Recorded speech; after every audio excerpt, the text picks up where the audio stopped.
कुछ हुआ है आप कह सकते हैं मंगलवार को हमारे मार्केट्स तो बंद थे और इंटरनेशनल मार्केट में कल क्या कुछ हुआ है उस पर बात करने के लिए मेरे सहयोगी दीपांशु इस वक्त स्टूडियो में मेरे साथ जुड़ चुके हैं।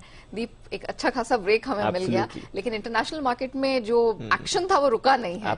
तो क्या कुछ हुआ है? इनफैक्ट काफी लोग दुखी थे कि क्यों ब्रेक मिल गया, क्योंकि जिस तरह का ट्यूसडे को एक्शन ग्लोबल फायदा हम उठा सकते थे वो हम कल डेफिनेटली एक बड़ी रैली देखते, बट हाँ उसके बाद थोड़ा मार्केट्स थमे भी हैं, कई सारी खबरें भी आई हैं, थोड़ी वॉलेटिलिटी फिर से आपको बढ़ती हुई दिखी है।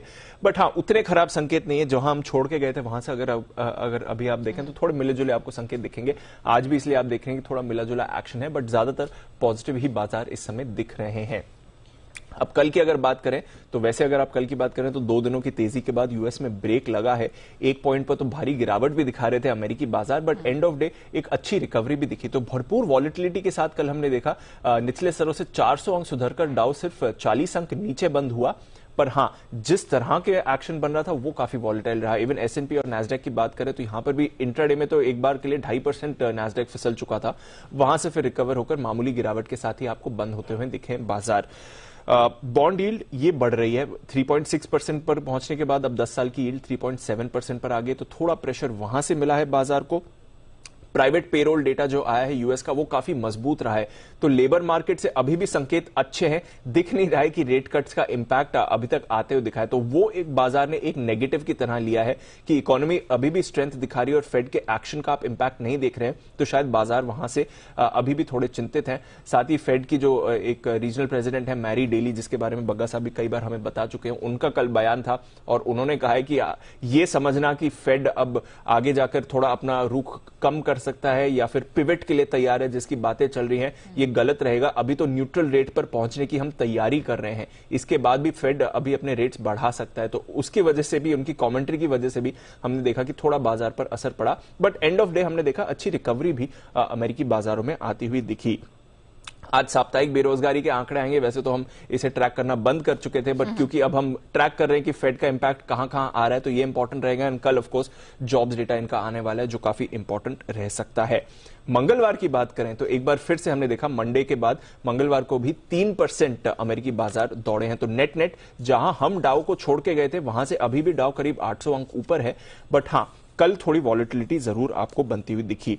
ट्विटर पर रखिए नजर, 22% उछला था मंगलवार को ट्विटर का शेयर, कल करीब 1% गिरा है, तो थोड़ा सुस्त फिर से हो गया है। इलॉन मस्क साहब का जो यू टर्न है वो अब कह रहे हैं कि जो ओरिजिनल प्राइस है 54.2 पर शेयर, उस पर वो खरीदने को तैयार है। लॉ सूट एक चल रहा है ट्विटर और इलॉन मस्क के बीच, बट अब ये बयान आया, देखना पड़ेगा कितने आप इस बात को मान सकते हैं, क्योंकि कई बार वो अपना स्टेटमेंट बदलते हैं। बट हाँ, इसकी वजह से ट्विटर में हमने ट्यूसडे के दिन एक बड़ा एक्शन देखा था।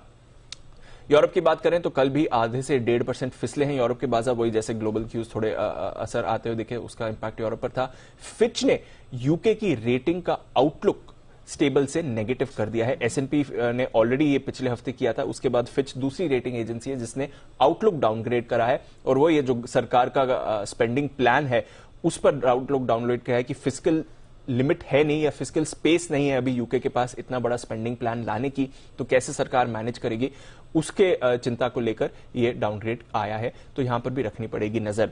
ऑफ कोर्स ज्यादा एक्शन हमने कमोडिटीज में देखा और इसी का इंपैक्ट बग्गा साहब भी आपको बताने वाले हैं, बट जल्दी से बता देता हूं। कच्चा तेल 3 हफ्ते की ऊंचाई पर है, 94 पर आपको ब्रेंट दिख रहा है, वो इसलिए क्योंकि ओपेक ने 20 लाख बैरल प्रतिदिन की उत्पादन कटौती का फैसला लिया है। बाजार 10 लाख की बात कर रहा था, उसका डबल है। कोविड के बाद का हमने देखा है सबसे बड़ा आउटपुट कट का प्लान आया है, तो ये काफी नेगेटिव है, और इसकी वजह से हम देख रहे हैं बाजार में कच्चे तेल में एटलीस्ट वो एक्शन आ रहा है।